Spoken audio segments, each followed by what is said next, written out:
Why you must read English. Young Leo often felt a tightening in his chest whenever English was mentioned. It wasn't just a subject. It was a formidable barrier separating him from opportunities he desperately craved. He knew reading English, speaking English, learning English. These were no longer options but absolute necessities in the interconnected modern world. The pressure mounted daily, a silent, heavy burden.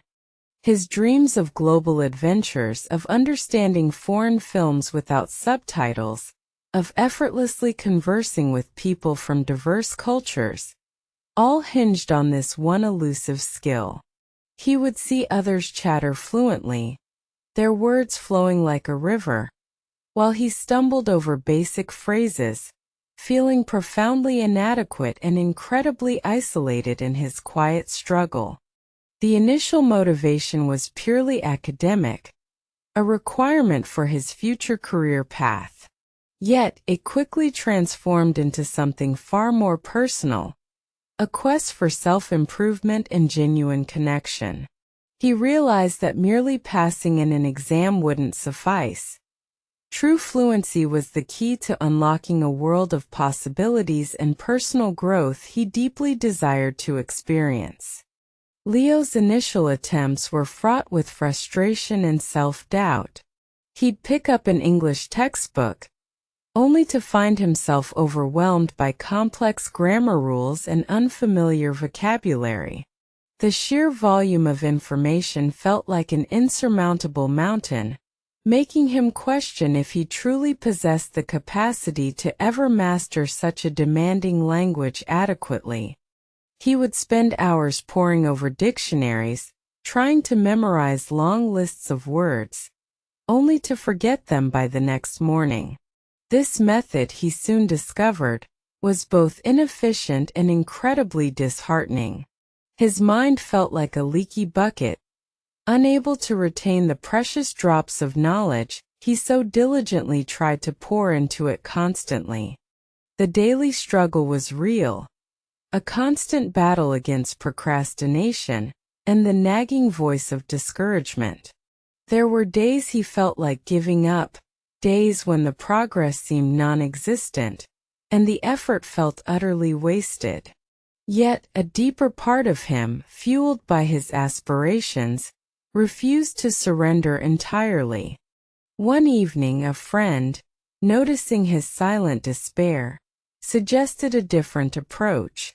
"Don't just memorize words," she advised gently. "Try to understand them in context. And start reading anything you find interesting." This simple advice sparked a tiny flicker of hope within Leo's weary soul. He began by learning words not in isolation, but through sentences and short phrases. He focused on common idioms and expressions, realizing that language was more about communication and flow than mere definitions. This new strategy felt more organic, allowing words to stick better in his memory. The local library became his sanctuary. He started with children's books, their simple narratives and repetitive vocabulary less intimidating. He embraced English story reading as a daily ritual, finding joy in deciphering plots and character motivations, slowly building his comprehension word by word. Every new word discovered in a story felt like a small victory, a tiny piece of a larger puzzle falling into place. He kept a dedicated notebook, jotting down unfamiliar words and their meanings, revisiting them regularly. This active engagement made learning feel less like a chore and more like an exciting exploration. But reading was only one part of the equation. The fear of how to take first step for talking loomed large.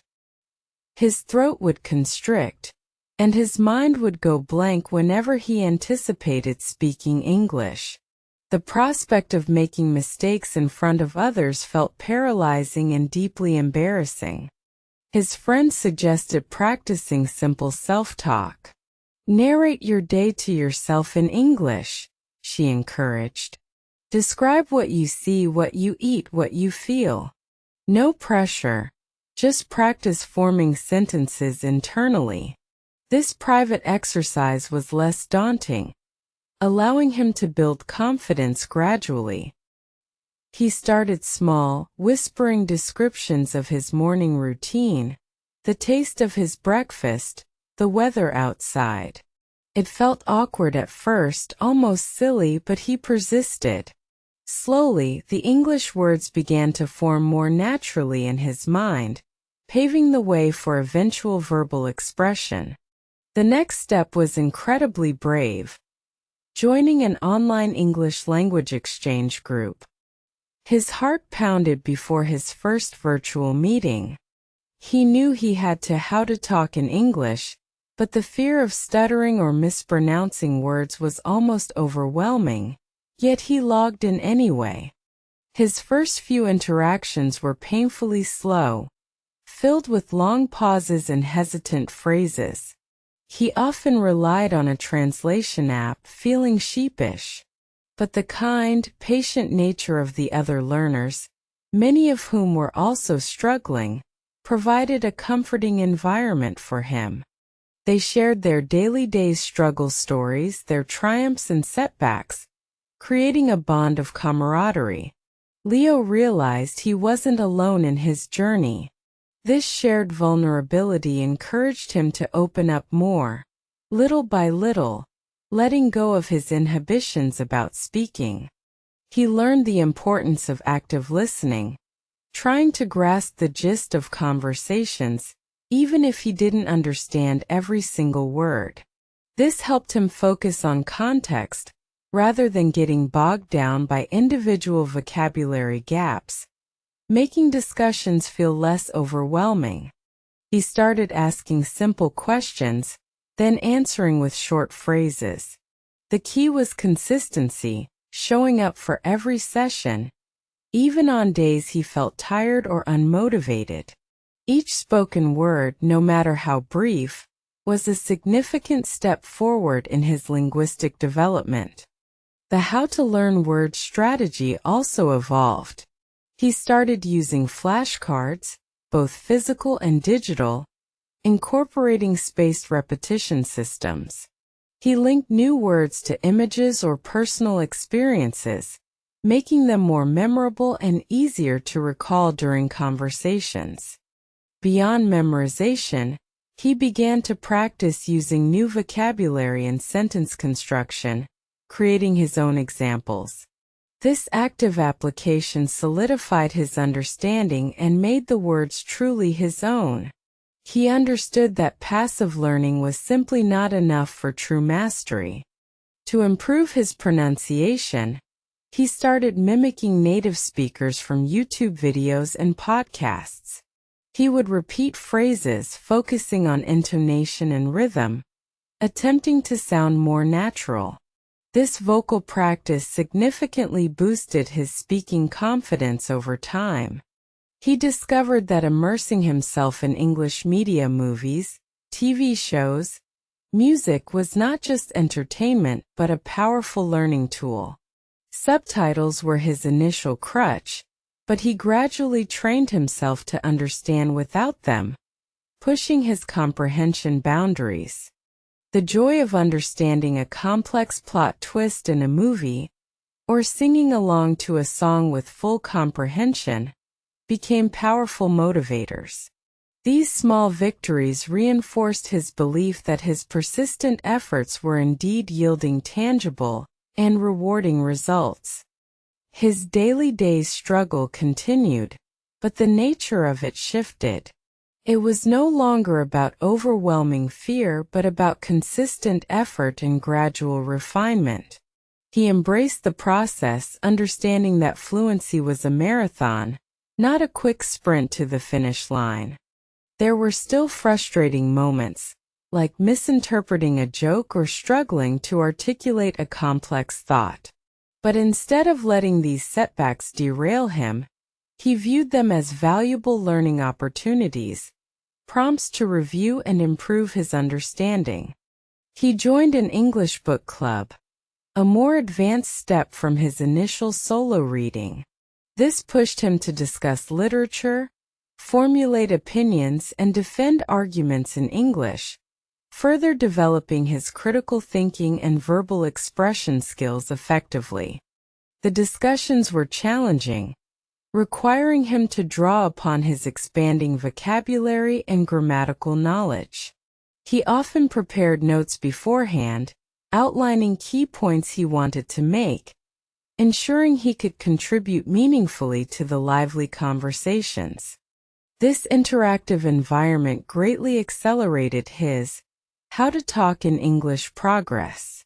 He learned to think on his feet, to respond spontaneously, and to engage in more nuanced exchanges, feeling less constrained by his previous language limitations. His confidence soared with each successful conversation. He noticed a significant reduction in his inner monologue, translating everything from his native language into English. He was starting to think directly in English, a monumental breakthrough for him. The anxiety that once plagued him whenever he had to speak English began to dissipate. He still made errors, of course, but the fear of making them no longer controlled him. He understood that mistakes were an inevitable part of the learning journey.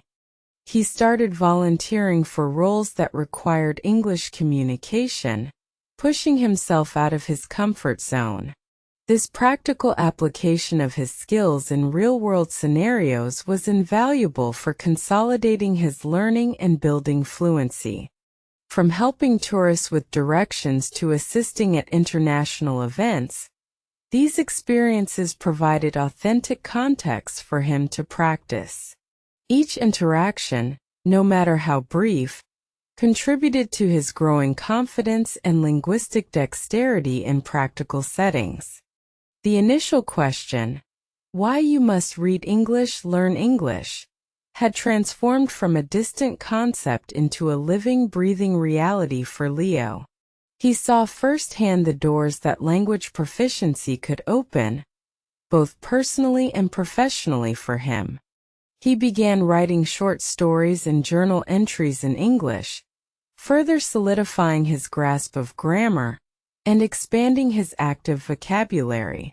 This creative outlet allowed him to experiment with language in a low-pressure environment, fostering his expression. The how to learn words aspect became integrated into his daily life. He used flashcard apps during commutes, listened to English podcasts while exercising, and read English news articles during his breaks, making learning omnipresent and enjoyable. He even started teaching basic English to a younger cousin, finding that explaining concepts to others deepened his own understanding. This act of teaching reinforced his knowledge and highlighted areas where he still needed to improve, making him stronger. The sense of accomplishment was immense. From a hesitant learner, he had transformed into a confident communicator. The My Daily Days struggle had evolved into a fulfilling routine of continuous learning and enthusiastic linguistic exploration. He remembered his initial fears, the paralysis before taking that first step for talking. Now, initiating conversations in English felt natural, almost effortless, a stark contrast to his past struggles and anxieties about communication. His journey underscored the power of consistency and belief. It wasn't about innate talent, but about showing up every single day, committing to the process and celebrating small victories along the way, gradually building his proficiency. How to improve your English, he would now tell others.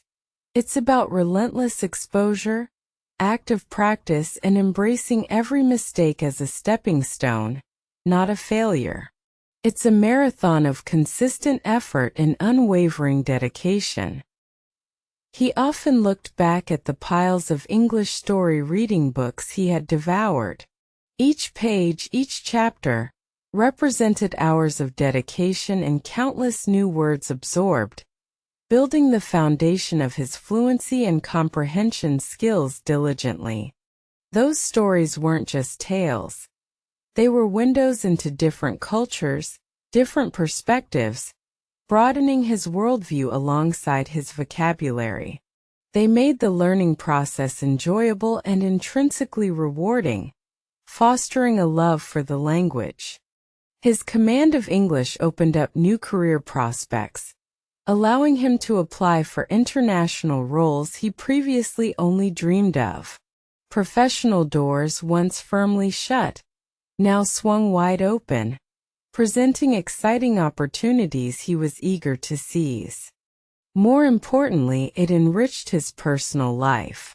He could connect with people from all corners of the globe, forging friendships and understanding diverse viewpoints in a way that was previously impossible, bridging cultural divides effortlessly. He became an advocate for English learning, sharing his story and strategies with others who faced similar challenges. He emphasized the importance of starting small, being patient, and finding joy in the learning journey, inspiring many. Don't wait for perfection, he would advise. Take that first step for talking. Even a single word spoken is progress. The momentum builds and confidence follows naturally, allowing you to speak more freely over time. He stressed the importance of context and how to learn words, urging learners to avoid rote memorization. See words in action, he'd say, in stories and conversations in real-life situations. That's how they truly stick and become part of your active vocabulary. The daily ritual of English story reading remained a cornerstone of his maintenance strategy. It kept his vocabulary fresh, his comprehension sharp, and his love for the language alive, ensuring his skills never stagnated over time. His journey was a testament to resilience, proving that with consistent effort, anyone could overcome the initial hurdles of language acquisition. It wasn't magic, but sustained, focused daily work and persistent dedication. From struggling with basic greetings to confidently leading presentations in English, Leo's transformation was remarkable. He was living proof that dedication, combined with effective strategies, could turn a daunting task into a rewarding achievement. He often reflected on those early daily days struggle moments, smiling at how far he had come. The quiet despair had been replaced by a quiet confidence, born from countless hours of diligent practice and unwavering commitment. The journey of how to learn English was ongoing for him, a continuous process of refinement and discovery. He knew there was always more to learn, more nuances to grasp, more stories to read and new words to acquire continually. But the fear was gone. The path was clear. He had found his voice in English, a voice that allowed him to connect, to express, to explore, and to thrive in an increasingly globalized world, feeling truly empowered and connected. His story served as a powerful reminder. Why you must read English, learn English is not just for career or travel. It's for personal liberation, for understanding, and for unlocking an entirely new dimension of human experience and interaction. So, if you're struggling, remember Leo. Start small. Read that first story. Learn that first word in context. Take that first brave step towards talking. Your own English journey, filled with growth and triumph, awaits your courageous beginning.